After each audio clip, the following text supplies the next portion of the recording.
Bismillahirrahmanirrahim. Assalamualaikum warahmatullahi wabarakatuh.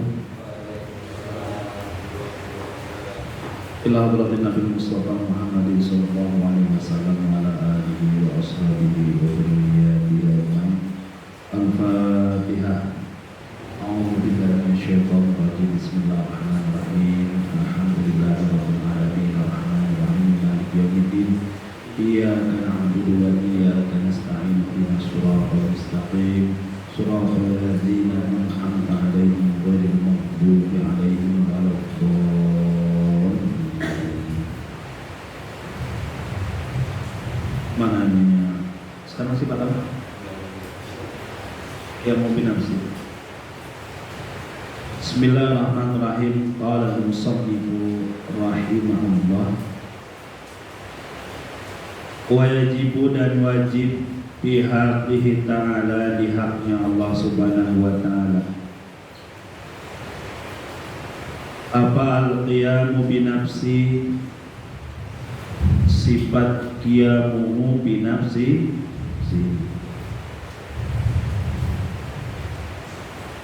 wa ma'nahu,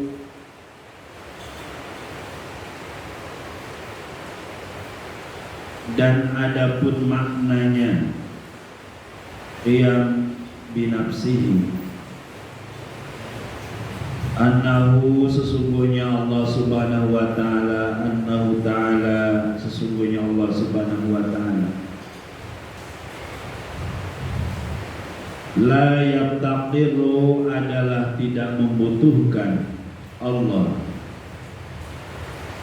La yabtaqiru adalah tidak membutuhkan siapa Allah,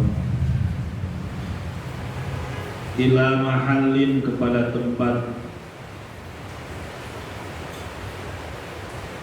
wala ila mukhassisin, tidak pula kepada yang menciptakan atau yang mengadakan. Wadidduhu, dan adapun kebalikannya sifat qiyamu binafsihi, al-ihtiyaju, adalah membutuhkan, ilal mahalli, kepada tempat, wal mukhassisi, dan yang menciptakan atau mengadakan. Wa dalilu ala dzalika, dan dalil atas sifat qiyamu binafsihi, annahu, sungguhnya Allah subhanahu wa ta'ala, lau taja, kalau butuh siapa Allah, illa mahallin, kepada tempat, lakana, maka ada Allah, sifatan, adalah sifat,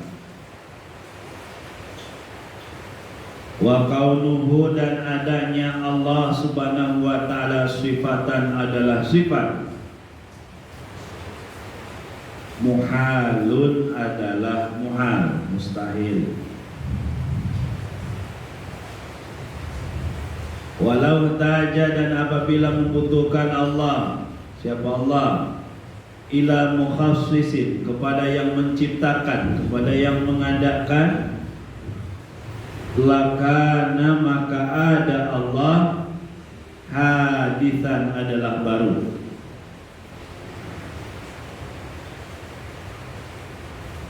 Wa kaunuhu, dan adanya Allah, hadisan, adalah baru, muhalun, adalah muhal. Sifat yang kita bahas saat ini adalah sifat qiyamuhu binafsihi. Wajib pihak Allah subhanahu wa ta'ala, Allah tersifati oleh sifat qiyamuhu binafsihi. Wajib di sini adalah wajib akli. Yang dimaksud dengan wajib akli dapat dipahami oleh akal ghorizi adanya sifat qiyamu binafsihi, di haknya Allah Subhanahu wa taala dan tidak dapat dipahami oleh akal gorizi. Tidak adanya Allah tersifati oleh sifat qiyamu binafsi. Bagaimana tinjauan hukum syara terhadap wajib akli sifat qiyamuhu binafsihi? Syara mewajibkan kepada setiap orang mukallaf untuk beriktikad dengan i'tikad yang sampai kepada maqam ma'rifat menurut ilmu tauhid, bahwasannya Allah tersifati oleh sifat qiyamuhu binafsi.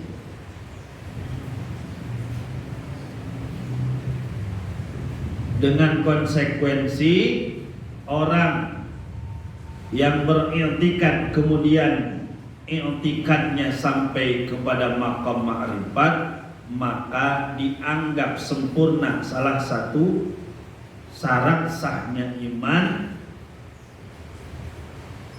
diberi pahala orang yang mengiktikadkannya, dan diberi siksa orang yang tidak mengiktikadkan sampai i'tikad maqam ma'rifat sifat qiyamu binafsihi bagi Allah.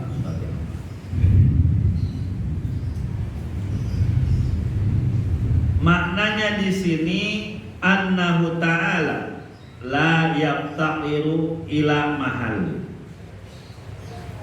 Makna qiyamu binafsihi yang pertama, Allah tidak butuh kepada tempat.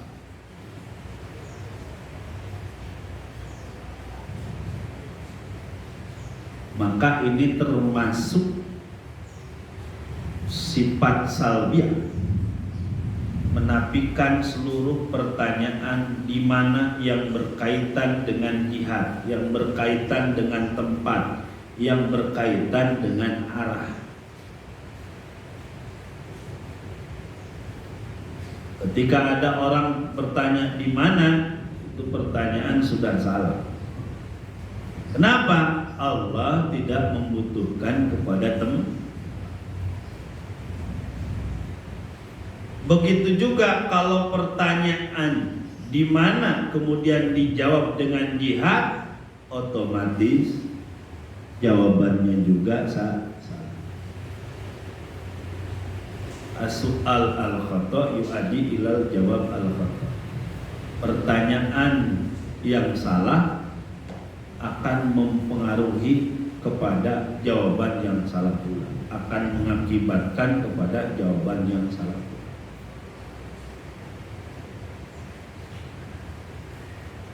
Jadi ketika di mana, dengan pertanyaan di mana, maka akan timbul jawabannya itu tempat.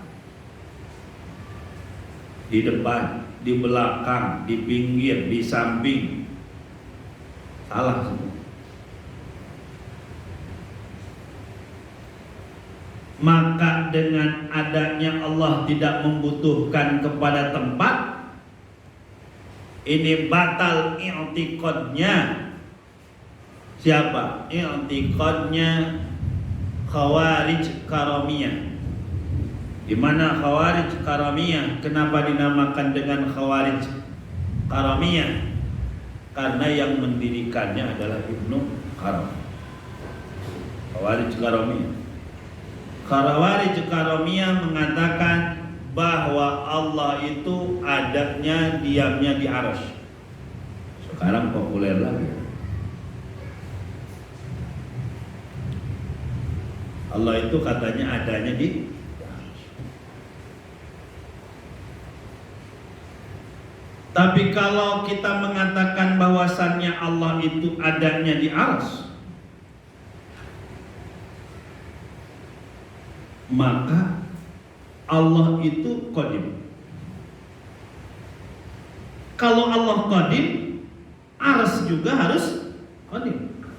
Sedangkan arsy itu makhluk.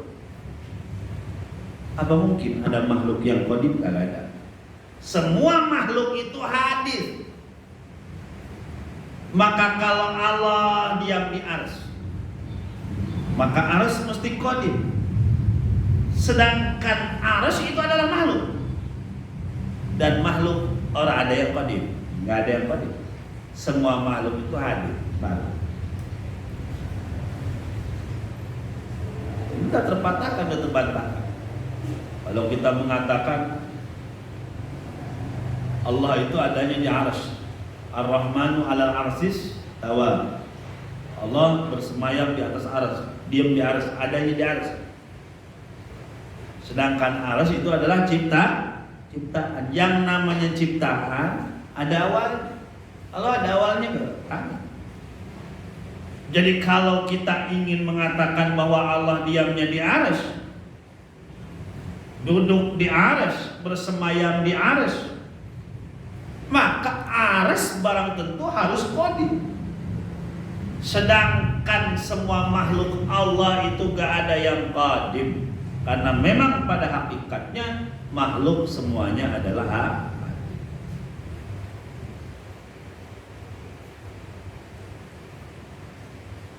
Di samping itu, kalau kita mengatakan bahwa arsy adanya di atas arsy, Allah di atas arsy, maka akan bertentangan dengan Al-Quran yang mengatakan wa nahnu aqrabu ilaihi min hablil warid. Allah itu lebih dekat daripada urat tadi. Ada yang bilang urat kerongkongan. Kemudian akan bertentangan dengan innallaha laghaniyun 'anil 'alamin. Allah itu enggak butuh terhadap alam. Sedangkan setiap alam itu baru, seperti halnya arsy. Arsy itu alam, selain daripada Allah itu alam. Maka kalau Allah butuh kepada alam, niscaya bertentangan dengan ayat ini. Innallaha laghaniyun 'anil 'alamin. Allah enggak butuh ke alam. Kemudian fa aynama tuwallu fatamma wajhullah. Kemanapun kalian berpaling, kalian akan menghadap siapa? Kemanapun barang ya menghadap Allah juga. Kalau mengatakan kalau Allah di atas arsy, bertentangan dengan ayat ini.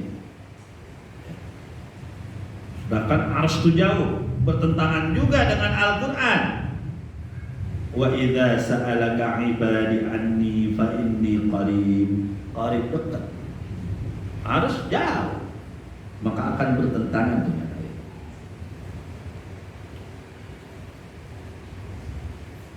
Maka gimana caranya supaya tidak bertentangan dengan ayat-ayat yang barusan?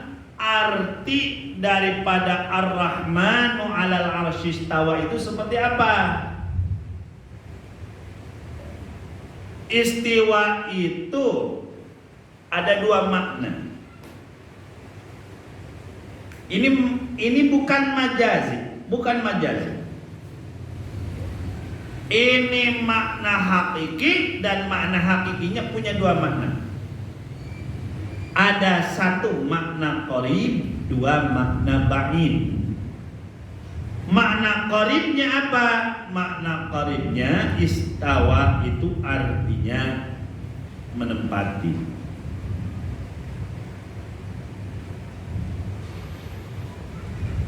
Tapi kalau kita artikan istiwa atau istawa itu dengan artinya menempati, tentu bertentangan dengan ayat-ayat yang disebutkan tadi. Itu makna qarib. Makna ba'id artinya mengurus.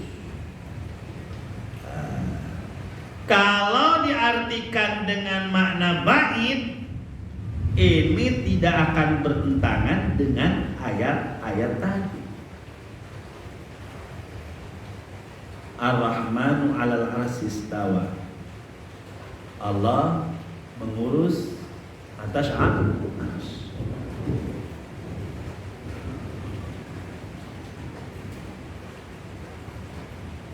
nggak akan bertentangan.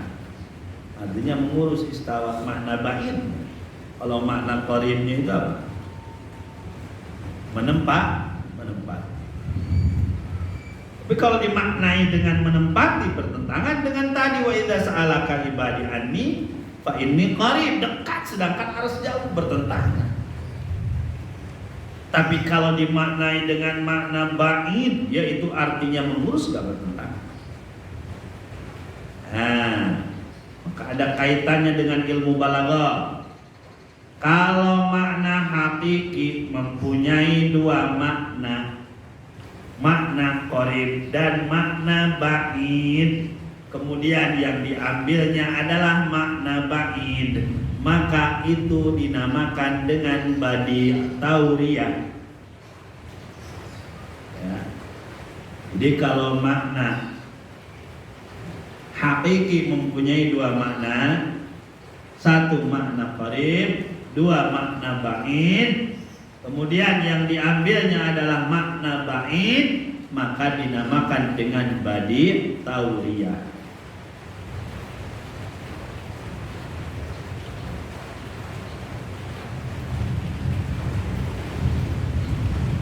Seperti ada pertanyaan, dulu bertanya kepada Nabi Muhammad SAW, seorang nenek-nenek nanya kepada Nabi, pertanyaannya aina Allah. Jadi kalau orang-orang liberal, orang-orang ateis baru bertanya di mana Allah, udah kalah sama nenek-nenek. Yang nanya nenek-nenek, bukan profesor, nenek-nenek ya. Nanya kepada Nabi, aina Allah, di mana Allah? Wa qala Allahu fis sama. Allah itu fis sama. Fis sama di sini kalau menggunakan makna qarib, Allah itu di atas langit, maka akan bertentangan dengan ayat-ayat tadi kan? Maka yang diambil adalah makna ba'idnya, yaitu kekuasaan Allah di atas, martabat Allah di atas. Nah, kalau diartikan dengan makna qarib akan bertentangan dengan ayat-ayat yang lain. Kalau sama langit jauh. Wa idza sa'alaka anni fa inni qarib.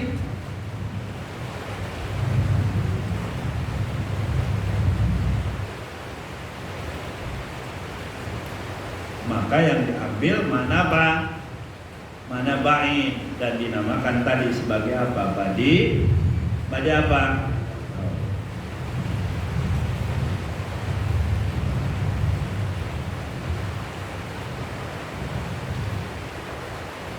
Oh, kalau begitu Allah itu tidak butuh pada tempat dulu katanya sebelum ada alam. Kalau sekarang ngapain menciptakan langit? Ngapain menciptakan arasy? Ngapain menciptakan bumi? Kalau ada lintasan pikiran nih kalian, setan bikin was-was. Kalau gitu ngapain Allah nyiptain langit, nyiptain arasy? Kalau nggak Allah tempatin. Iya, dulu Allah tidak butuh kepada tempat sebelum ada arasy, sebelum Allah menciptakan arasy, sebelum Allah menciptakan langit. Kalau Allah sudah menciptakan arasy, sudah menciptakan langit, Allah sudah butuh sama tempat, sudah menempati suatu tempat katanya. Oh, kalau begitu Allah dari tidak butuh tempat kepada butuh tempat, itu namanya suatu perubahan at-taghyir, at-taghayyur. Sedangkan Allah itu tidak mungkin berubah, karena yang namanya perubahan adalah sifatnya alam. Sedangkan alam itu hadis, sedangkan Allah itu bukan barang hadis, bukan barang yang baru. Jadi alam tetap meskipun ada alam juga gak butuh sama tempat. Bukan berarti ketika sudah menciptakan langit, sudah menciptakan arasy, kemudian Allah jadi butuh kepada tempat. Karena itu akan nampak suatu perubahan. Dan yang namanya perubahan itu adalah sifatnya makhluk, sedangkan Khalik tidak akan pernah berubah. Itu mah sifatnya kita. Ya, punya anak satu butuhnya motor, anak dua mobil, anak tiga mobil yang gedean dikit. Terus kebutuhan kita berubah. Allah mah kagak gitu. Enggak ada, jangan disamain sama kita yang ngomong ngapain ada mobil kalau nggak dipakai.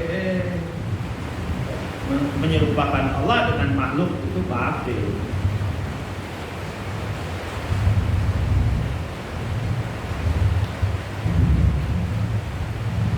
Nah itu satu. Allah mana yang binafsir satu. Allah tidak butuh kepada tempat.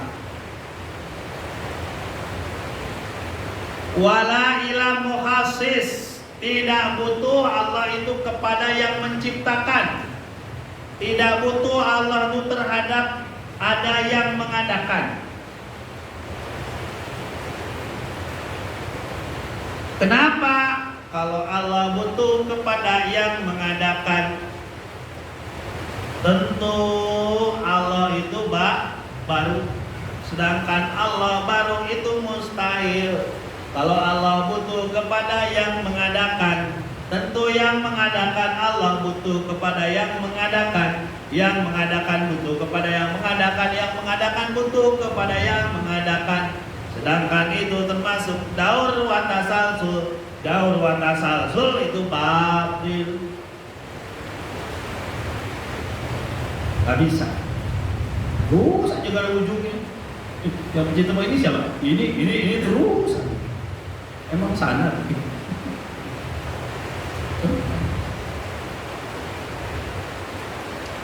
Ya. Jadi nggak butuh kepada yang menciptakan.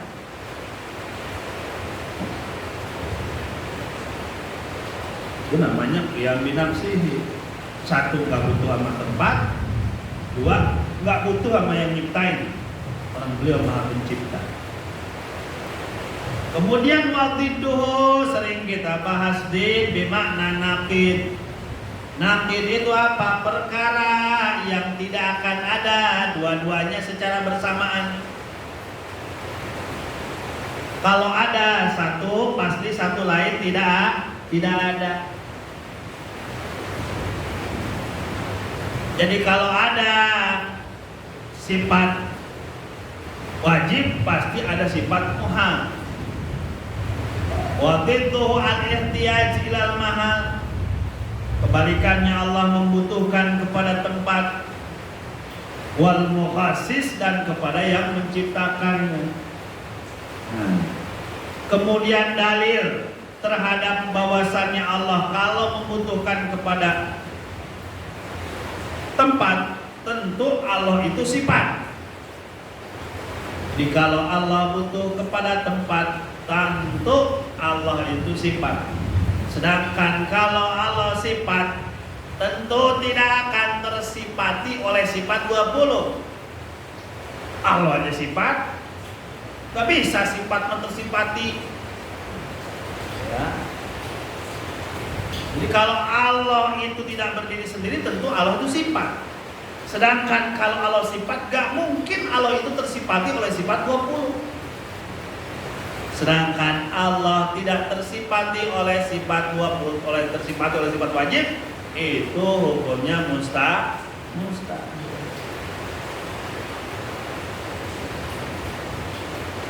Walau taja ila mukhassisin lakana hadisan. Kalau Allah butuh terhadap yang menciptakan, tentu Allah itu baru. Nanya lemari siapa yang buat? Abang Anu. Karena kalau menunjukkan butuh yang membuat, itu adalah sesuatu yang baru.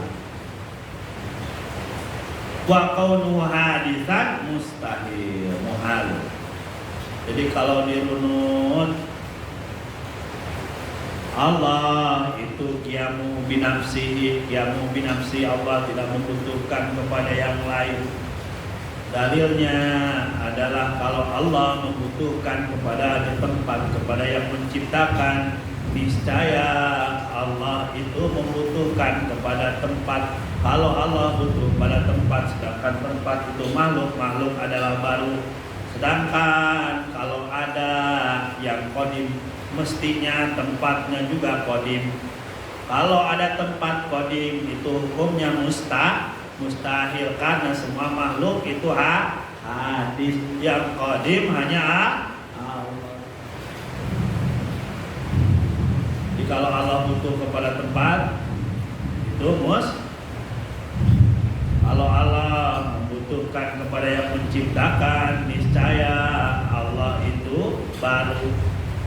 Sedangkan kalau Allah butuh kepada yang menciptakan, tentu yang menciptakan butuh kepada yang menciptakan. Yang menciptakannya lagi tentu akan butuh kepada yang menciptakan lagi. Yang demikian dinamakan dengan daur wa tasalsul. Ad-dauru wa tasalsulu batilun. Batil, muter-muter gak ada akhir. Ciptakan butuh. Maka jangan sempat dan jangan pernah kita berpikir sebagaimana tadi oleh Khawarij Karomiyah yang mengatakan bahwa Allah itu adanya di Arsy. Wallahu a'lam.